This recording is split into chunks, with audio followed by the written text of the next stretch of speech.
كل حول من الأهوال مكتاب يا ربي بالمصطفى بلغ مقاصدنا واغفر لنا ما مضى يا واسع الكرم. Bismillahirrahmanirrahim. Ila hadratin Nabi Muhammad sallallahu alaihi wasallam wa ala alihi wa sahbihi wa ali bait wa man tabi'ahum bi ihsanin ila yaumiddin. Al-Fatihah. A'udzu billahi minasy syaithanir rajim. Bismillahirrahmanirrahim. Alhamdulillahi rabbil alamin. Ar-Rahmanir Rahim. Maliki yaumiddin. Iyyaka na'budu wa iyyaka nasta'in. اهدنا الصراط المستقيم صراط الذين أنعمت عليهم غير المغضوب عليهم ولا الضالين رب اغفر لي ولوالدي وللمؤمنين آمين. السلام عليكم ورحمة الله وبركاته. Alhamdulillahilladzi bersama ditiru alhamdulillahilladzi bini'matihi tatimmus salihat. Allahumma salli ala sayyidina Muhammad salawatan takunu laka ridwan wa lihaqqihi ada'an amma ba'du.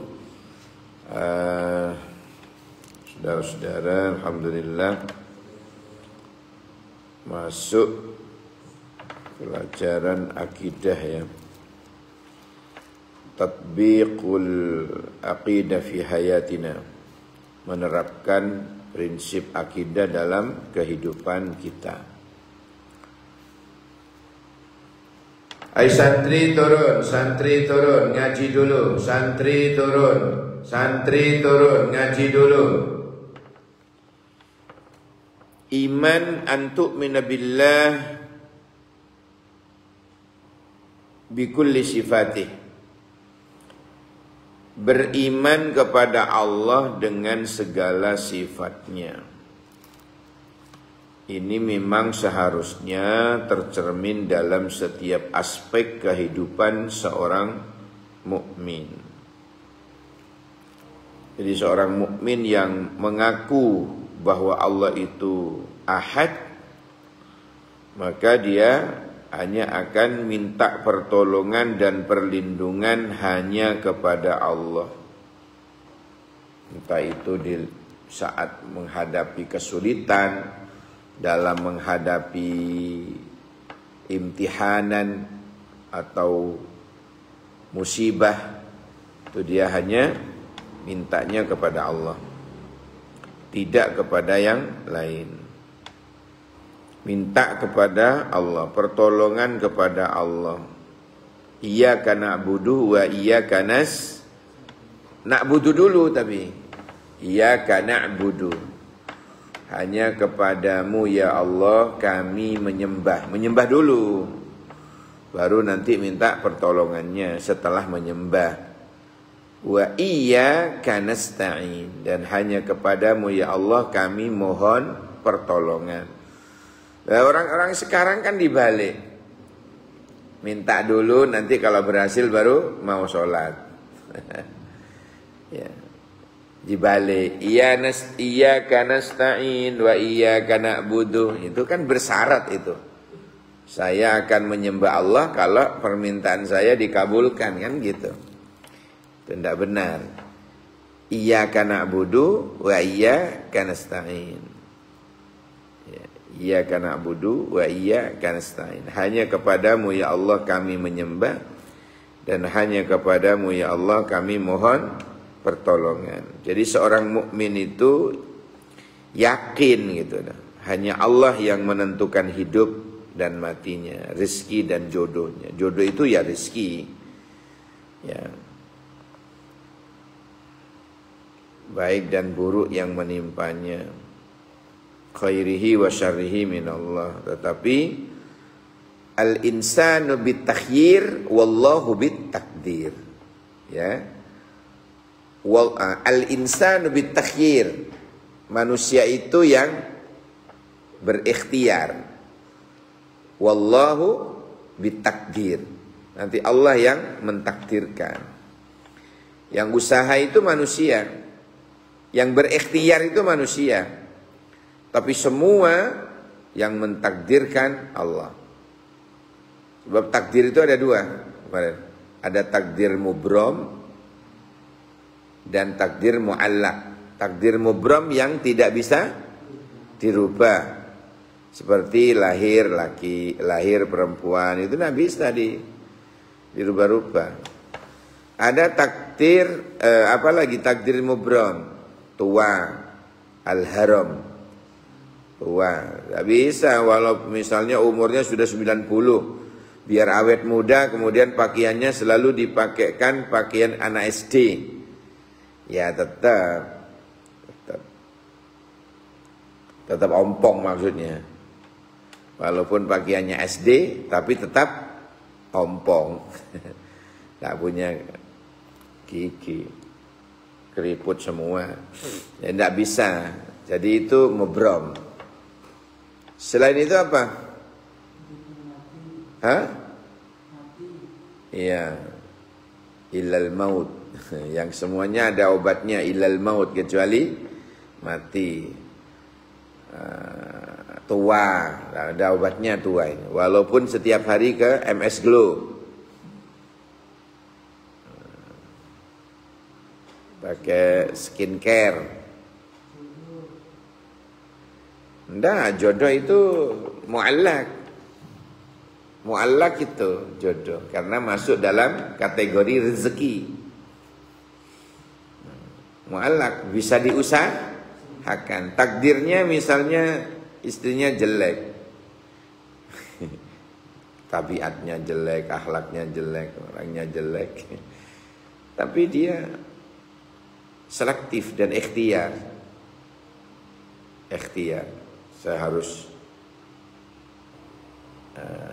Saya harus dapat yang cantik lahir batin, gitu. Jadi sambil berdoa, Allahumma a'tini zaujatan salihatan wa jamilatan dhahiratan wa batinatan ya wa mutmainnatan, dan macam-macam lah. Ya, jadi jodoh itu masuk dalam kategori apa? Kategori apa? Rezeki. Jodoh. Nah itu dolama nafsahu, mendolimi dirinya sendiri. Ya, jadi takdir jelek yang dibikin sendiri, kemudian maunya disemayamkan, disematkan kepada Allah. Ya, padahal dibikin sendiri.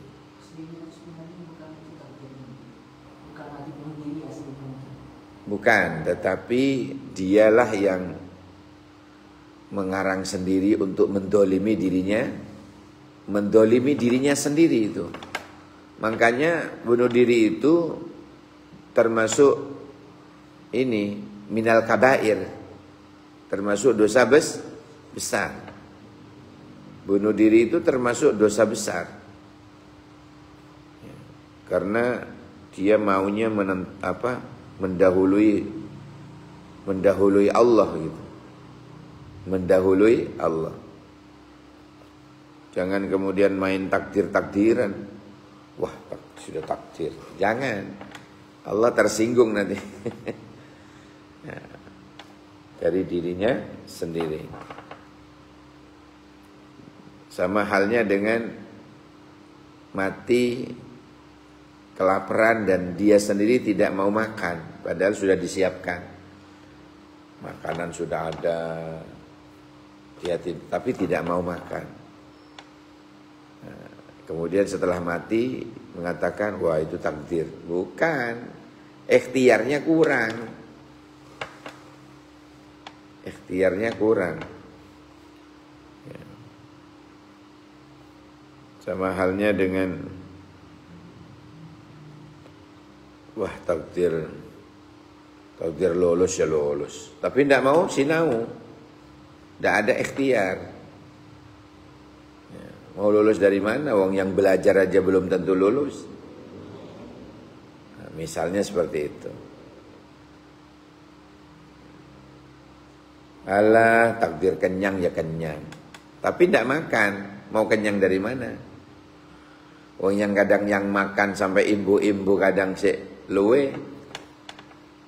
Apalagi sama sekali tidak makan. Jadi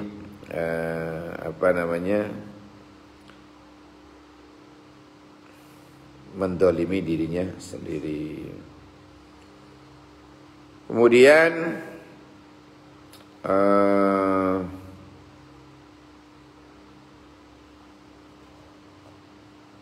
seorang mukmin itu yang beriman ya, al-mukmin mengimani bahwa Allah itu maha alimun wa sami'un. Allah itu alimun, sami'un, maha tahu dan maha mendengar. Maka seharusnya ia selalu merasa muraqabatullah. Dulu itu pernah saya bilang, apa muraqabatullah? Ini ya. Muraqabah itu apa sih? Raqib itu loh, malaikat raqib itu apa? Malaikat yang mengawasi. Berarti kalau muraqabatullah merasa selalu diawasi Allah. Muraqabatullah merasa diawasi oleh Allah. Ya, muraqabatullah merasa diawasi oleh Allah. Atid itu kan yang mencatat. Kalau raqib yang mengawasi. Raqib. Atid yang mencatat. Raqib dan atid itu CCTV-nya Allah. Mereknya Raqib and Atid. Nggak ada di Matos. CCTV Allah. Jadi selalu merasa diawasi oleh Allah. Selalu merasa diawasi oleh Allah. Dimanapun kita berada. Di tempat ramai, di tempat yang sunyi. Ya, jadi orang mukmin itu memiliki akidah yang kuat. Seharusnya ia selalu mendasarkan semua amal perbuatannya semata hanya untuk Allah. Oleh karena itu untuk mencapai ridhonya dengan niat ikhlas, tawakal kepada Allah, ya, meyakini akan adanya takdir Allah, ya, maka coba ya saya temukan dalam kitab ini Arba'in An-Nawawi. Ada seorang yang ketika di dalam perut ibunya setelah ditiupkannya roh itu sudah ditetapkan bahwa dia ahlun nar, ahli neraka sudah, ahli neraka. Orang ini ahli neraka, sudah dicatat, ditakdirkan neraka. Cuma di perjalanan di penghujung kehidupannya dia beramal amalan ahli surga. Terus mati. Maka dia menjadi ahli neraka. Wa ya'malu bi'amali ahli jannah wa yadkhuluha. Dia di akhir penghidupnya beramal seperti amalnya ahli surga. Kemudian Allah masukkannya. Jadi takdir yang mulai awal itu terhapus. Kebalikannya, mulai dari kandungan sudah ditakdir ahli surga sudah. Orang ini ahli surga sudah. Cuma di penghujung akhir kehidupannya dia ya'malu bi'amali ahli nar. Dia berbuat perbuatan ahli neraka. Wa yadkhuluha. Kemudian Allah masukkannya. Gitu. Berarti saya mikir, oh, gak bisa divonis-vonisan. Oh, ditakdir ahli neraka, neraka kok nggak bisa. Lihat dulu amalnya dia di penghujung hayatnya. Jadi tidak bisa kita kemudian memvonis seseorang itu, wah neraka ini. Enggak.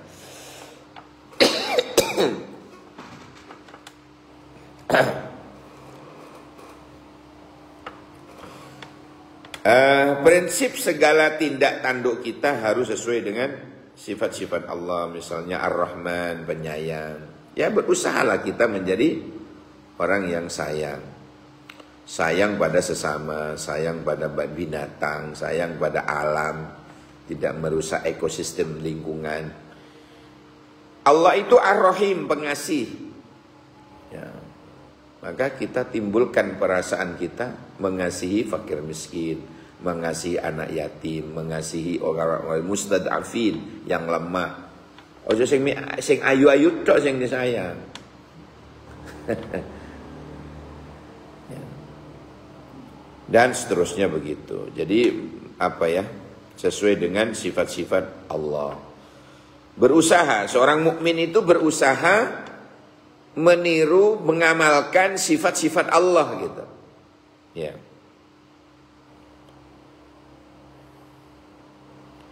Jadi kehilangan misalnya, kehilangan apa saja itu juga bersandarnya kepada Allah. Istawakalnya kepada Allah sudah. Apapun sudah. Ya, jadi apa itu? Seorang mukmin itu ya sempurnakanlah imannya kepada Allah, imannya kepada malaikat, imannya kepada Rasulullah, kepada Rasul-Rasulnya Allah ya. Sempurnakan imannya kepada kitab-kitabnya Allah. Kalau yang selain Al-Quran hanya kita sekedar meyakini bahwa Allah dulu pernah menurunkan kitab suci itu gitu. Tapi yang tidak wajib mengamalkan. Yang wajib diamalkan hanya syariatnya Nabi Muhammad. Kemudian sempurnakan imannya kepada hari kiamat. Sempurnakan imannya kepada qada dan qadarnya Allah. Jadi prinsip iman kepada qada dan qadar ini harus menjadikan kita sebagai orang yang terorganisasi dengan baik. Sehingga akidah ini juga bisa diartikan dengan keimanan yang mantap tanpa disertai keraguan di dalam hati seorang mukmin. Nah, termasuk kita ini, termasuk kita. Jangan sampai di hati kita ini terracuni dengan sesuatu yang merusak akidah. Kemana tadi? Siapa Ari? Kok hilang?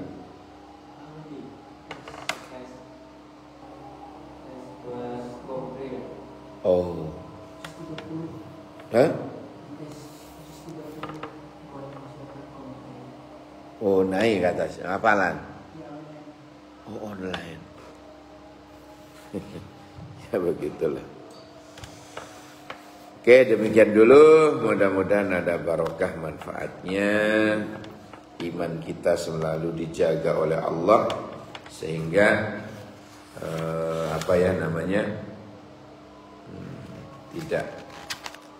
tidak termasuk orang yang meragukan atau iman yang lemah. Naudzubillah summa naudzubillah. Dzurriyyatan di'afa, keturunan-keturunan generasi-generasi yang lemah. Kalau hanya lemah ekonomi bisa kita cari. Lemah fisik bisa olahraga, bisa nge-gym sehingga menjadi kuat. Tapi kalau sudah lemah iman, lah ini yang berbahaya ya. Makanya kita selalu minta pada Allah agar supaya dikasih iman yang kuat, iman yang sempurna. Allahumma amin. Subhan Rabbana anfa'na bima 'allamtana Rabbi 'allimna alladhi yanfa'una Rabbi faqqihna wa faqqih ahlana wa qarabatil lana fi dinina. Besok malam ke masjid ya, maghrib, karena ada Yasin 3 kali. Besok itu nisfus Sya'ban, baca bareng-bareng Yasin 3 kali ya. Ada tahlil, ada pengajian ya, mudah-mudahan kita mampu mengamalkan malam besok itu mustajabahnya double. Selain nisfu Sya'ban juga Lailatul Jum'ah. Lailatul Jum'ah. Jadi mustajabahnya itu, mustajabnya doa itu double gitu ya. Jadi eman. Amir kemana? Tadi jamaah maghrib ke masjid, tapi kok gak ngaji. Subhanakallahumma wa bihamdika asyhadu an la ilaha illa anta astaghfiruka wa atubu ilaik. Subhana rabbika rabbil izzati amma yasifun. Salamun alal mursalin walhamdulillahi rabbil alamin. Demikian, assalamualaikum warahmatullahi wabarakatuh.